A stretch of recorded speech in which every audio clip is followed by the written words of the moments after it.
Hello, beautiful souls, and welcome to Feel It to Heal It. I'm Amin, and today I wanted to begin at the very heart of what this podcast is about. Not healing, not transformation, not enlightenment, feeling. Because before we can heal, we must first become willing to feel. That sounds simple, doesn't it? And yet, if we are honest, many of us have spent a lifetime doing exactly the opposite. From a very young age, most of us were taught directly or indirectly that certain emotions were acceptable and others were not. Perhaps you were told, stop crying, you are too sensitive, or be strong,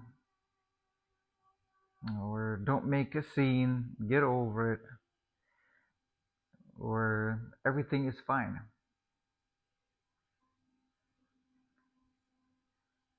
Maybe nobody ever said those exact words. Maybe they didn't have to. Children are extraordinary observers. We learn from and by watching. We watched our parents swallow the pain because there was work to do. We watched our grandparents survive wars, poverty, addiction, abandonment, or loss without ever speaking about what they carried.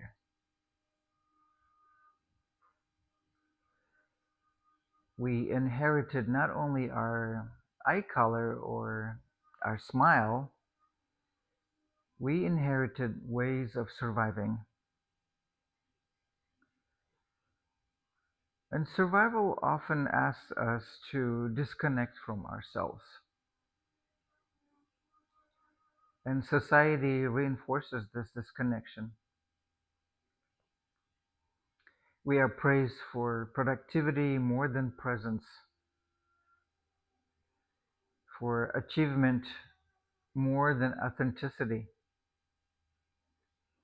for appearing successful rather than being emotionally honest. We are encouraged to stay busy at all times, to keep scrolling, to keep buying, and to keep accomplishing. And almost everything and anything is acceptable so long as we don't slow down long enough to notice what we are actually feeling.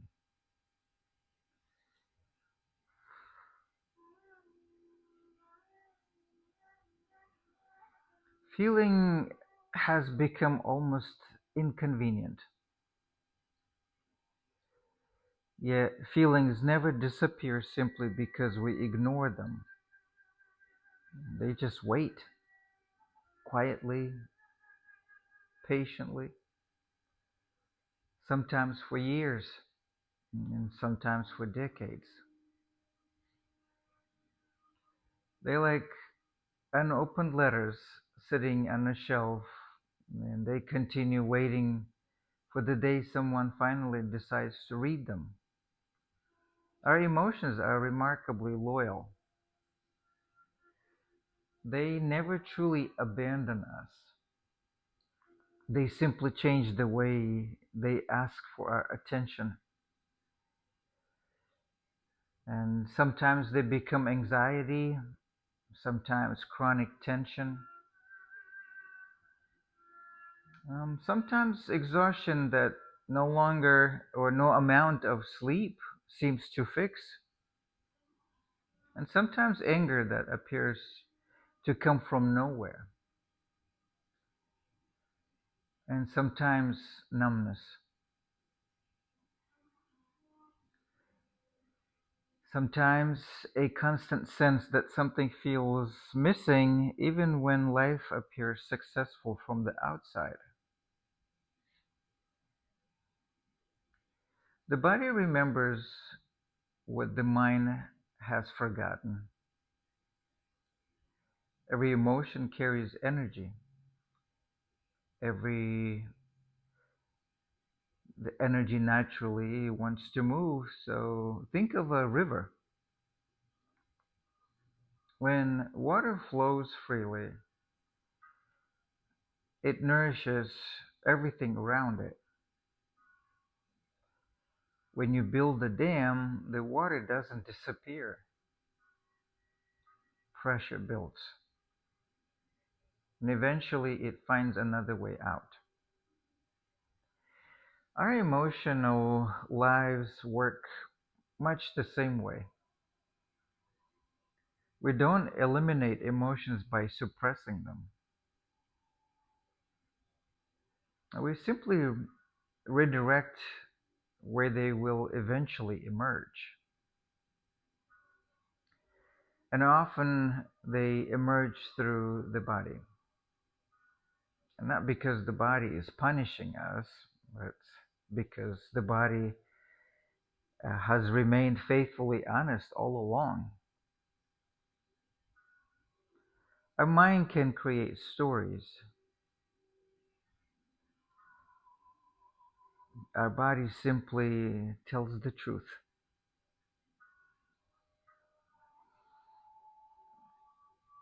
And I often think about children. Watch a small child just for a few minutes. When they are sad, they cry.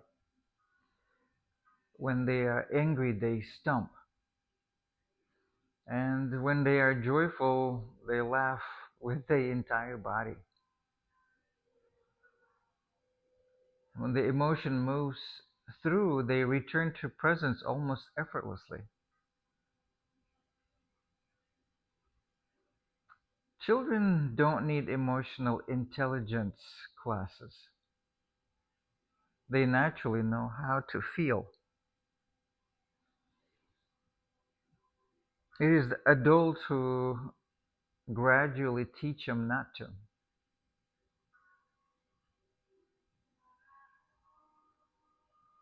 Little by little, we become experts at managing appearances rather than experiences. We smile when we are hurting. We say we are fine when we are exhausted. We become caretakers while quietly neglecting ourselves. We become successful while feeling strangely empty.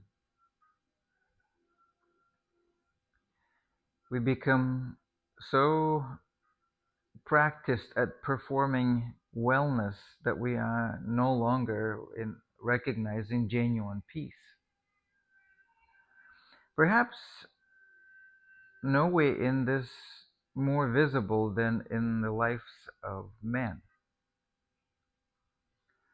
From an early age, many boys receive a heartbreaking message. Don't cry, man up, be tough, handle it. Weakness is unacceptable, tenderness is way too suspicious, and vulnerability is dangerous. Now imagine asking half of population to disconnect from one of the most fundamental parts of being human. And it's not because they are incapable of feeling, but because they've been taught that feeling somehow makes them less. The tragedy isn't that men don't feel deeply, It's that many have become extraordinarily skilled at hiding how deeply they feel. Some bury sadness beneath work, others beneath anger, some beneath alcohol, others beneath perfectionism, and some beneath endless responsibility, many beneath silence.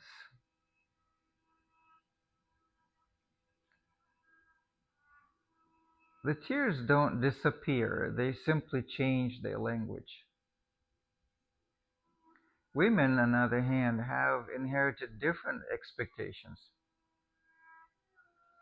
Many have been permitted to express emotion, but only certain emotions, to nurture everyone else before themselves, to stay agreeable, to avoid taking up too much space, and to carry the emotional weight of entire families while quietly ignoring their own needs.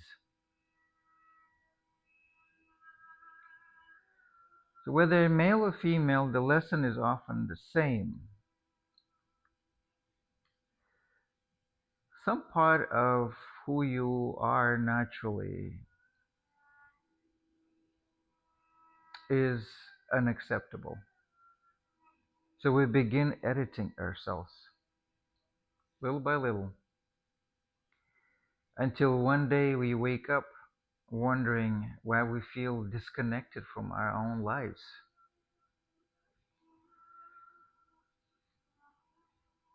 Healing begins the moment we stop editing our inner experience,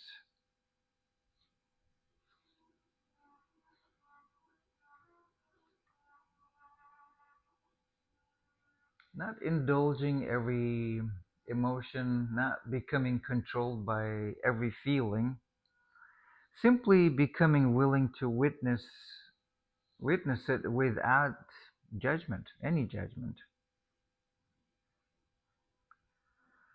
There's a profound wisdom in asking ourselves one simple question: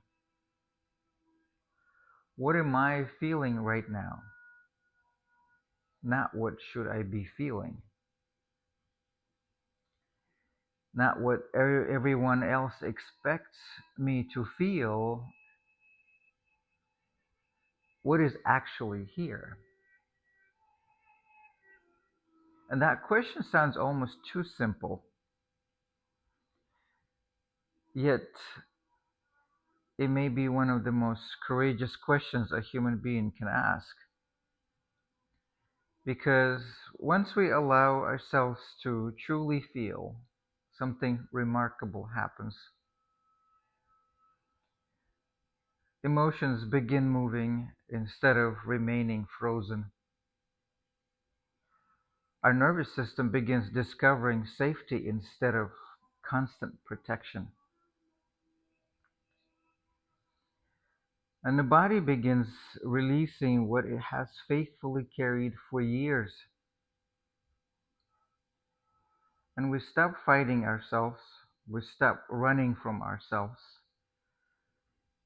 and we begin remembering ourselves. Healing is never about becoming someone new. It is about removing everything that taught us we had to abandon ourselves in order to belong. Feeling is not weakness, feeling is awareness. Feeling is honesty, feeling is intelligence. Feeling is the language through which your body, your heart, and your deeper self has been communicating and have been communicating all along. Perhaps healing doesn't begin when we discover another technique. Perhaps it begins the moment we stop arguing with what we already feel. And that is where the journey begins. Not with fixing, not with becoming, but with remembering what it means to be truly human, to feel, and in feeling, to finally begin healing.